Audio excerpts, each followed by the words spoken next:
32,6 juta anak berusia 12 hingga 17 tahun ditargetkan untuk menerima vaksin COVID-19.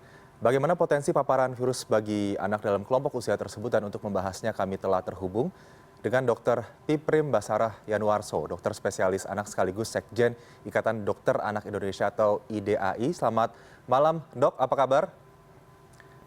Selamat malam, saya Ketua 1 IDAI. Baik, kami revisi. Terima kasih dokter sudah bergabung bersama CNN Indonesia melawan COVID-19 malam ini. Dokter, bagaimana sebetulnya potensi penularan COVID-19 dari anak-anak dan sebaliknya kepada anak-anak dalam rentang usia yang saat ini menjadi target vaksinasi 12 hingga 17 tahun tersebut, Dok? Ya, kita tahu bahwa anak-anak itu 1 dari 8 anak itu tertular COVID ya. Datanya cukup tinggi di Indonesia. Apalagi anak-anak itu juga agak sulit untuk diajarkan prokes yang betul. Dan di kelompok usia 12 sampai 17 tahun ini mobilitasnya cukup tinggi, sehingga itulah yang menjadi prioritas sasaran vaksinasi di tahap awal. Selain itu juga memang jumlah subjek untuk uji klinis pada kelompok usia ini sudah cukup banyak. Datanya sudah mencukupi untuk kita bikin rekomendasi ya. Dan anak-anak usia ini juga ya, kalau ada kipi, kalau ada keluhan, dia sudah bisa bicara. Dia sudah bisa bicara sehingga sudah bisa mengeluh ya. Sehingga prioritasnya memang di kelompok usia ini, sambil nanti kalau memang berlangsung lancar, sudah semua ya uji klinis untuk kelompok usia di bawahnya, kita bisa nanti beralih ke kelompok yang di bawahnya. Oke, itu Mas. Artinya sudah dilakukan uji klinis untuk pemberian vaksinasi bagi anak usia 12 hingga 17 tahun sebelumnya, dan sampai saat ini KIPI apa yang ditemukan, Dok, supaya menjadi edukasi juga bagi orang tua mungkin yang ingin mendaftarkan anaknya untuk vaksinasi rentang usia tersebut? Ya, KIPI-nya ini sekitar 26 sampai 29% itu KIPI ringan ya. Nggak beda jauh dengan ketika anak itu disuntik placebo ya. Placebo ini ya suntikan yang bukan vaksin ya. Suntikan lalu dibandingkan untuk placebo ini 24% KIPI-nya ya. Nah, KIPI-nya biasanya berupa nyeri ringan ya sampai sedang di lokasi penyuntikan ya. Dan ada serius 1 kasus tapi tidak ada hubungannya dengan vaksin. Jadi kira-kira insya Allah KIPI pada anak kelompok usia ini tidak signifikan, dan para orang tua diharapkan tidak galau, tidak ragu-ragu ya. Insya Allah aman, vaksinasi COVID ini diberikan untuk putra-putrinya.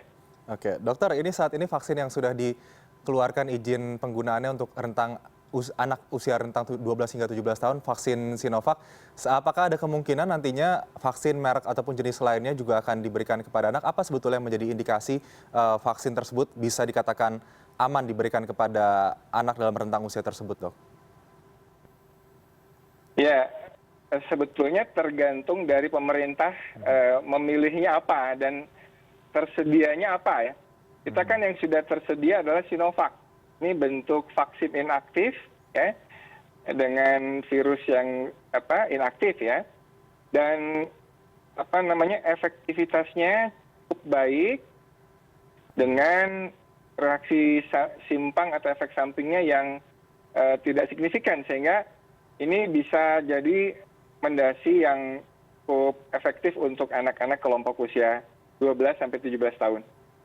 Kemudian jika ditemukan KIPI tersebut ya, Dok, anak-anak setelah diimunisasi ataupun divaksin, apa yang mungkin bisa dilakukan oleh para orang tua agar tidak panik menghadapi kemungkinan adanya dampak yang ringan tadi dokter sebutkan setelah vaksinasi?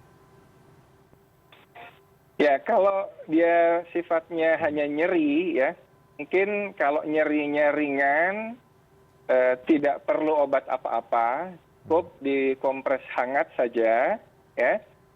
Insya Allah dalam waktu 1 hari sudah hilang ya. Tapi kalau ada demam, mungkin kalau di atas 38 8,5, begitu kita bisa berikan obat penurun panas seperti parastamol sesuai dengan berat badan si anak tadi. Jadi saya kira tidak memerlukan obat-obatan khusus ya, kecuali kalau dia ada KIPI yang signifikan. Nah ini mesti dicatat dan dilaporkan ke Komda I yang ada di rumah sakit terdekat. Oke, dokter, kita coba menarik ke arah kematian akibat COVID-19 terhadap anak di Indonesia yang catatannya cukup tinggi. Sebetulnya apakah ini juga menggambarkan bahwa COVID-19 yang saat ini menyebar luas juga mengancam anak-anak dalam usia tersebut? Mengingat juga kita saat ini sedang berusaha agar anak-anak bisa kembali melakukan pembelajaran secara langsung di sekolah. Ya, terima kasih Mas. Ini saya koreksi sedikit ya, di catatan kami, angka kematian pada anak usia 1 sampai 5 tahun itu 0,6%. Ya. Umur 6 sampai 18 tahun itu sama 0,6% juga ya. Jadi sebetulnya anak-anak yang wafat karena COVID ini, dia rata-rata anak dengan komorbid ya. Jadi anak dengan komorbid bisa 1, bisa lebih dari komorbid. Bahkan data terakhir dari jurnal yang para pengarangnya dari RSCM ya, itu sebagian besar anak yang meninggal ya, yang COVID-nya positif, itu memang lebih dari 1 komorbid ya. Jadi faktor komorbid ini juga jangan sampai dilupakan. Nah, apa sebetulnya yang perlu juga kita perhatikan pada anak-anak kita adalah penyakit karena gaya hidup ya, karena lifestyle. Ini cukup penting karena anak-anak yang dengan sindrom metabolik ya, seperti obesitas ya, ini bisa juga fatal kalau terkena COVID ya. Bahkan walaupun sudah divaksinasi, tapi kalau dia punya sindrom metabolik yang berat, ya obesitas berat misalkan, ini juga tentu masih tetap bisa fatal. Oleh karena itu, selain upaya jaga protokol kesehatan, memberikan vaksinasi kepada anak-anak kita, kita juga memperhatikan gaya hidup anak-anak kita. Ya, jangan sampai obesitas ini dibiarkan atau gara-gara pandemi malah anak semakin obesitas. Jadi antara penyebab obesitas ini adalah pola makan ya, jajanan anak-anak itu yang banyak mengandung gula dan refined karbohidrat atau karbohidrat cepat serap. Baik, dokter. Ini yang mungkin perlu dikurangi. Ini kan vaksin untuk anak usia 12 hingga 17 tahun tersebut sudah resmi dimulai. Apa yang harus dipersiapkan oleh para orang tua sebelum anaknya divaksinasi? Ya, anak usia 12-17 ini kan sudah bisa diajak dialog ya, sudah bisa diajak diskusi, tentu diberi pemahaman bahwa vaksinasi ini insya Allah akan efektif untuk mencegah tertular penyakit COVID ya, dan efek sampingnya insya Allah ringan saja, sehingga anak tadi tidak perlu khawatir, jangan ditakut-takuti malah ya. Karena sudah ada uji klinis yang dilakukan ya. Banyak teknik-teknik untuk memberi pengertian pada anak ya. Yang penting jangan dipaksa juga ya, jangan sampai anak trauma gara-gara dipaksa-paksa. Ini harus ada dialog. Anak usia segini sudah memahami, sudah mengerti, jadi kita model dialog pendekatannya. Oke, orang tua harus berperan aktif ya dalam membuka ruang komunikasi yang benar-benar bisa diterima dan dicerna dengan baik oleh anak tentang pentingnya vaksinasi terhadap anak usia tersebut. Dokter, mungkin satu pertanyaan lagi, ini bagaimana kemudian untuk anak yang berusia di bawah 12 tahun? Apakah kemungkinan ini juga akan menjadi salah satu prioritas untuk menerima vaksinasi?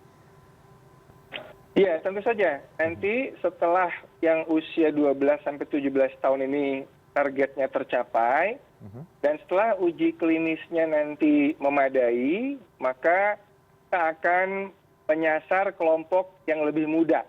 Ya, bisa jadi 3 sampai 12 tahun untuk tahap berikutnya. Karena memang biasanya pada vaksinasi seperti itu Mas, dewasa dulu, kemudian remaja, dan kemudian anak yang lebih kecil.